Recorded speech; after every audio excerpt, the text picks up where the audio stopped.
हाय दोस्तों, राधे राधे। राखी का त्यौहार आ ही गया, आप लोग को मालूम ही है। तो भाइयों का तो बाहर है ही, तो सब भाइयों के लिए मैं गाना गा रही हूँ।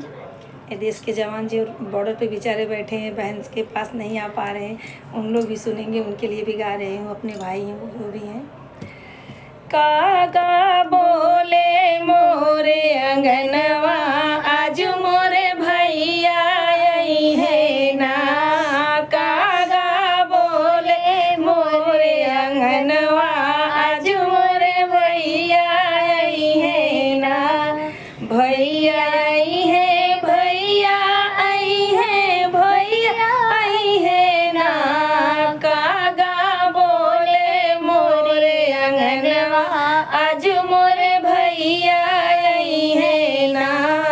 कागा बोले मोरे अंगनवा, आज मोरे भैया आई है ना। राखी बन्हबई चंदन लगई आरती उतरबै ना। राखी बन्हबै चंदन लगई आरती गौबै ना। करबै लंबी उमरिया के दुआ, आज मोरे भैया आई है ना। करबै लंबी उमरिया के दुआ, आज मोरे भैया आई है